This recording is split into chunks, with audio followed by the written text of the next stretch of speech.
একটি স্বরচিত কবিতা, জীবনবোধ। ক্ষয়জাত পর্বত দাঁড়িয়ে আছে, চারিদিকে চলিষ্ণু আগাছা, স্যাঁতে স্যাঁতে স্রোতহীন জীবন। এত আগাছায় পথ চলা দুষ্কর, নৈতিকতার অবমূল্যায়নেও দায়বদ্ধতার সুনির্দিষ্ট কোনো সংস্থা নেই। চাহিদার ক্লিপিংস ফিরে আসে বারবার, পরিদৃশ্যমান, পক্ষপাতী, দূর দূরান্তের সংগঠনের যোগাযোগ, চিন্তক মানুষের সুতীক্ষ্ণ নজর সোশ্যাল মিডিয়াতে ঝড় তোলে।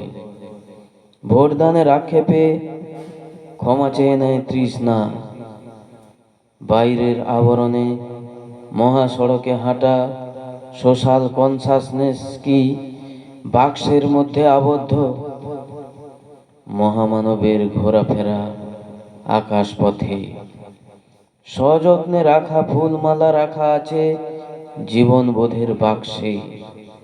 অবমূল্যায়িত 180 ডিগ্রি বুদ্ধাঙ্ক বসে আছেন চেয়ারে, চটি পড়লেই সে ছুটতে শুরু করবে, হুমড়ি খেতে খেতে ছুটবে। তাকে পাগল বলার ক্ষমতা কারো নেই, তাকে আটকানোর ক্ষমতা কারো নেই।